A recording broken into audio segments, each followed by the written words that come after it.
কেমন আছেন বহরমপুরের বাসিন্দারা? কি সমস্যা পাড়ায় পাড়ায় ক্যাম্পে ক্যাম্পে ঘুরে জনসংযোগে বহরমপুরের সাংসদ ইউসুফ পাঠান।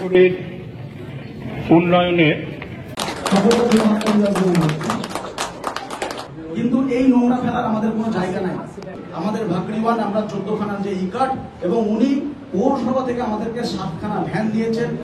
বৃহস্পতিবার বহরমপুর পৌরসভা ও পঞ্চায়েত এলাকার বেশ কিছু ক্যাম্প পরিদর্শন করলেন ইউসুফ পাঠান।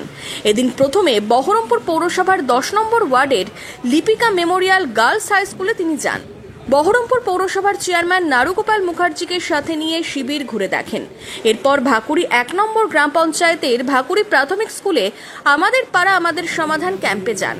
बहरमपुर एकाधिक कैंप घुरे की बोलें सांसद। हमारा पाड़ा हमारा समाधान का जो ये प्रोग्राम चल रहा है बहुत अच्छे से चल रहा है और रजिस्ट्रेशन भी काफी स्मूथ हो रहा है। रजिस्ट्रेशन अच्छे से हो रहा है और पूरा ध्यान रखा जा रहा है कि जो लोगों की समस्या है उसका समाधान लाया जाए। बहरमपुर पौरसभार चेयरमैन नारुगोपाल मुखार्जी জানান এদিন বহরমপুরে 6টি ক্যাম্প পরিদর্শনে যাবেন সাংসদ। মানুষের সমস্যা কোথায় কিভাবে সমস্যার সমাধান করা যায় তা নিজে দেখছেন সাংসদ। এখানে ক্যাম্পগুলোকে দেখাচ্ছি, যেহেতু আমরা অর্গানাইজ করছি ক্যাম্পগুলো, আমরাও এখানে ভলান্টিয়ার হিসেবে কাজ করছি, চেয়ারম্যান হিসেবে কাজ করছি।